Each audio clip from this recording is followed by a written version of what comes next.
Welcome back to Reusable Space Program.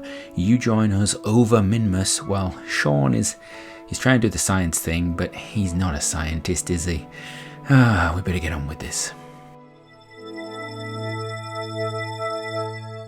So yeah, Sean is pulling his orbit down around Minmus, just circularizing it, so he's in that polar orbit.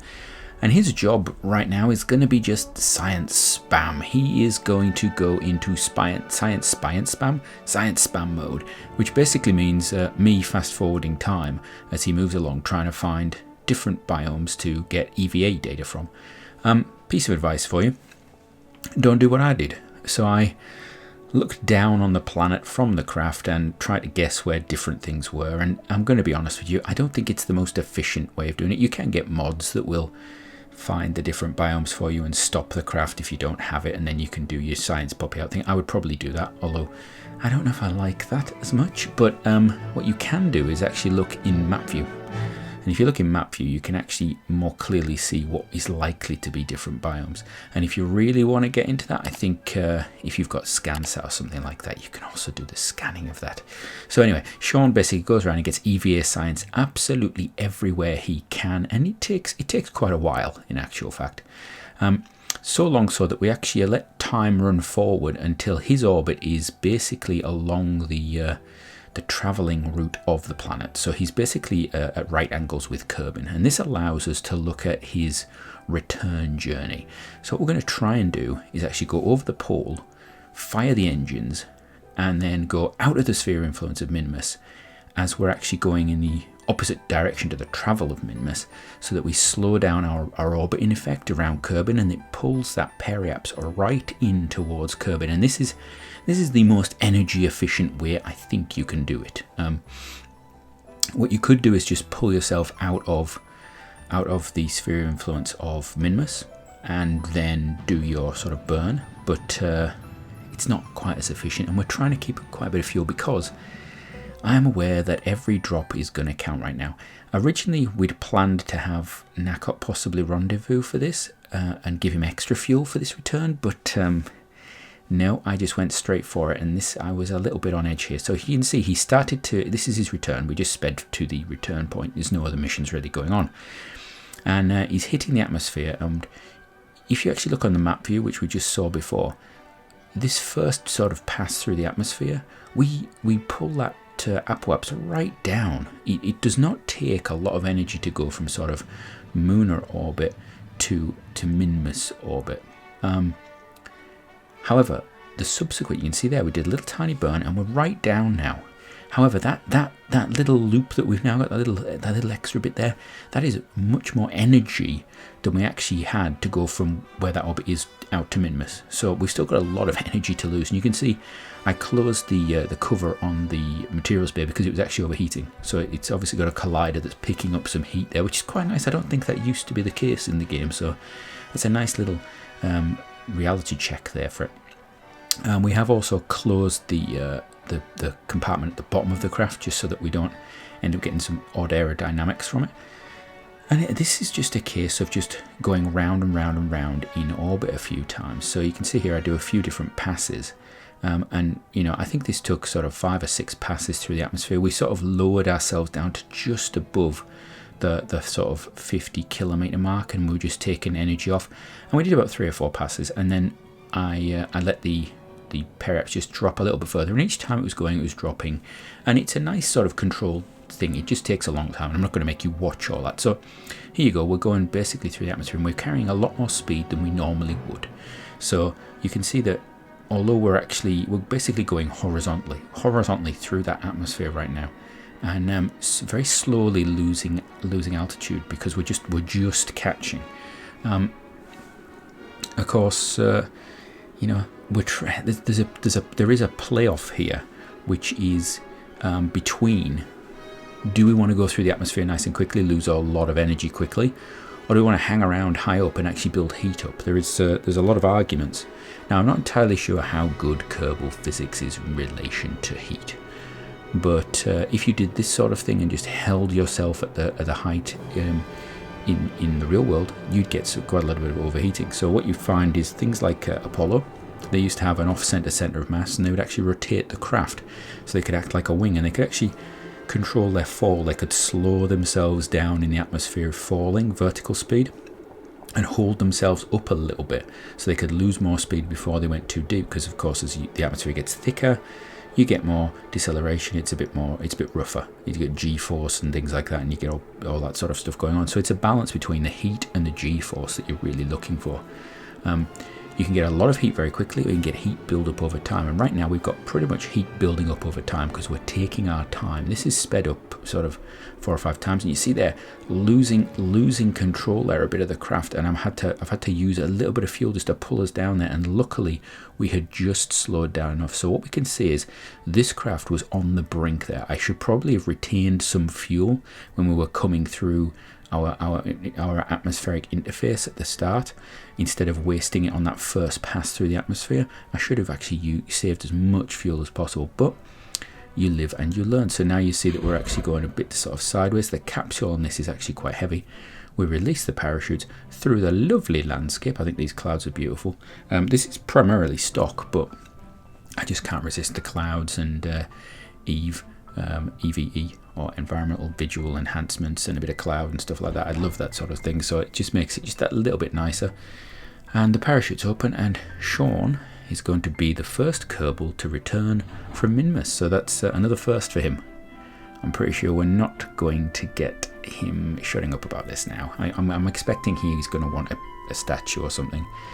And as we've only got 2 pilots, whoever gets to land first it's going to be a problem, because Sean's head is getting big, and I'm not sure if we can get a capsule quite big enough for it. Anyway, he lands wonderfully, and now it's just a case of collecting the science. So we have there got over 500 units of science, which is beautiful, because we can spend that on getting a little bigger and a bit more, well, I was going to say more reusable. We are 100% reusable so far. I'm concerned we might not always be, but 100% reusable. So one thing we have forgot is we left Nacott up in orbit, so she was with that tanker just in case. She's going to use the RCS just to deorbit a little bit, and then use a bit of main engine. She's basically burning off excess fuel there, because she's loaded that tanker up with as much fuel as it will take, and we're just doing this really quickly. Fires her engine, nice and easy, all the way down. This was a really easy return. So, basically a suborbital hop after we'd done the RCS blowout, and there she goes, flopped over, done. Right, now for something a little different. Now this is it's the X5, which is a big craft, you can see, and this isn't its final form. This is a prototype, shall we say. This was a testing a concept more than anything else. So this is the X5, and it is using one of the few mods that I've installed. So I've installed a mod which gives us that cargo bay in the middle. So it's a 2.5 meter cargo bay, which you don't normally have. You have the plain part cargo bays and things like that, but we have got that cargo bay. So there you go. That first stage that we detached had parachutes on it, so that will recover. And then this stage here is not designed primarily to get to orbit. It may have enough delta V to do that, but it doesn't have to, because of what's inside. So the idea here is that we're actually going to use basically like a carrier craft. So there was a lot of proposals in the past of like planes carrying craft up to a high altitude, then releasing them, particularly in the 70s and 80s. What we're doing is we're using a rocket to carry a rocket inside it, which is a bit of an odd idea, but I quite like it. We could have put the rocket on the top. However, this is more of a proof of concept for the idea of a rocket with a cargo bay like that, because I want to take some stuff into orbit that isn't as aerodynamic, so we want to shield it. So there you go. We're although we're not perfectly, we're able to get into orbit and use the last bit of fuel just to get it, but we know that potentially this craft is not going to be able to do that all the time. So there we go. We release one craft. This one turns around and readies itself for re-entry, and here we are. So this is just a stripped down X4. This is the Journeyman. And this is Nacott going on a trip. She is going to go to the moon, or Mun. And while she does that, we're actually going to re-enter this craft, the X5. Now, again, this is a prototype, so I can tell you now, after this, I changed quite a bit of this craft. So, for example, the nose there with the 2 components, that has got fuel in it.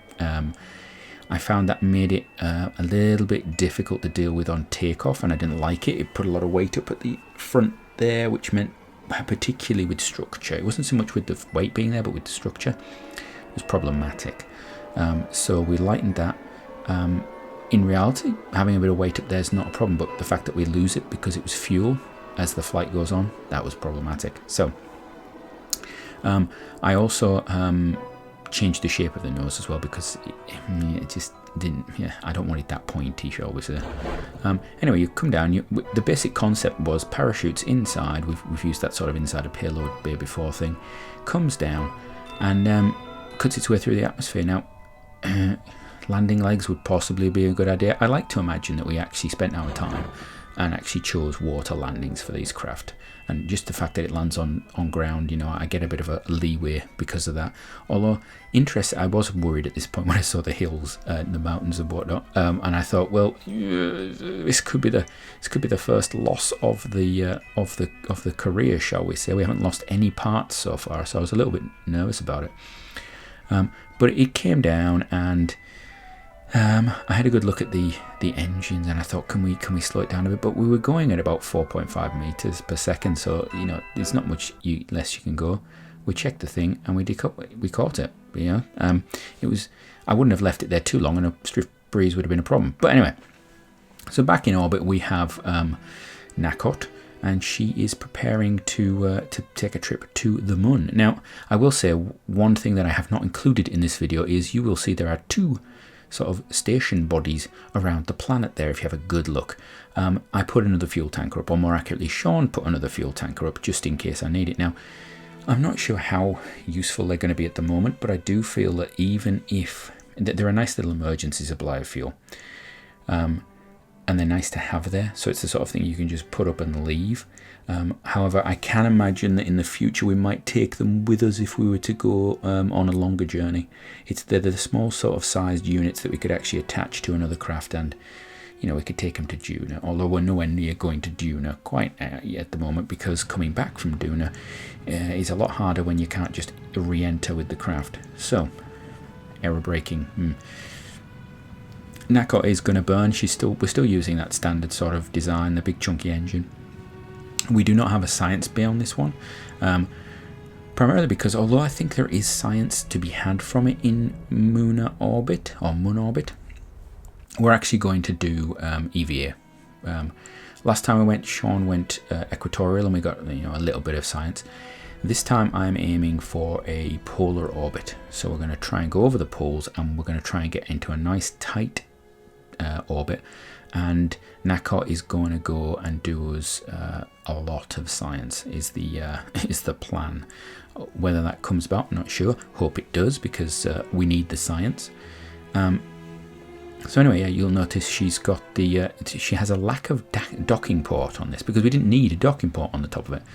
This is a one-off mission, so the Journeyman does not have that docking port on top.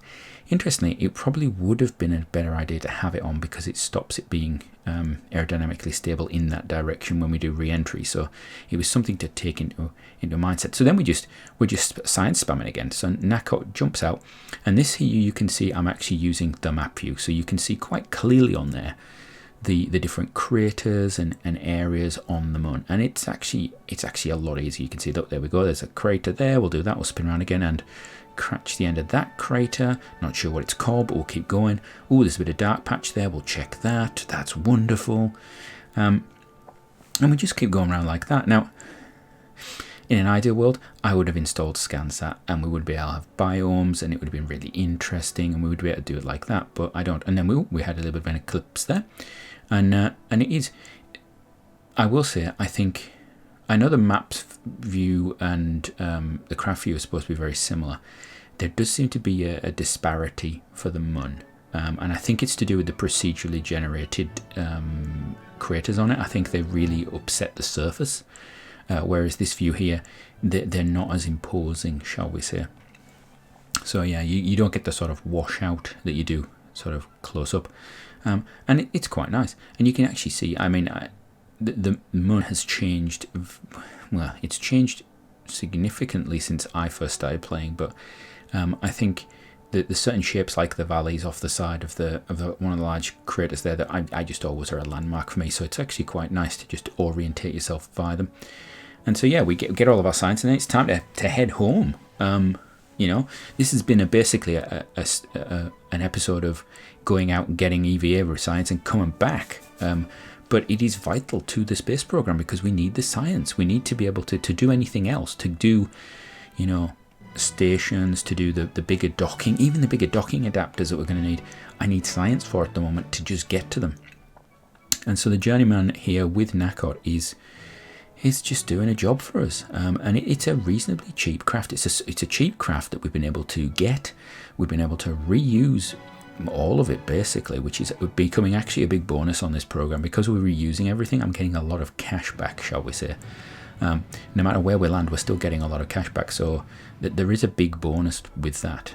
So there we go. We're doing our burn to leave Muna orbit, and it's just careful, because for us that intersect with Kerbin, the atmospheric height that we go in at, is important. So you can see there I've just raised it up a little bit because I don't want to go too deeply. Anyway, I fast forward to that because you don't need to see it all.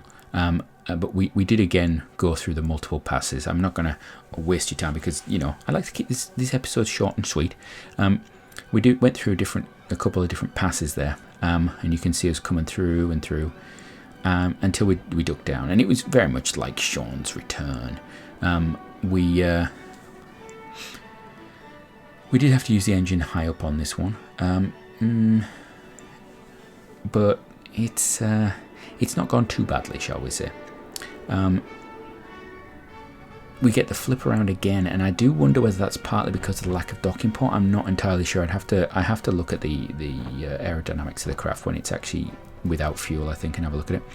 But as she drifts all the way down and lands, we've collected 400 science. So where are we going to go next time? That's a good question, because we have to continue. We've got the X5 that we need to keep developing so we can send some odd shaped stuff. I want to go and land, but we're not going to send a single craft to do it. We're going to have to do this reusably, so it's going to be interesting, because normally I don't think I've ever done a reusable landing on another body. So if you're ready for that, join us next time.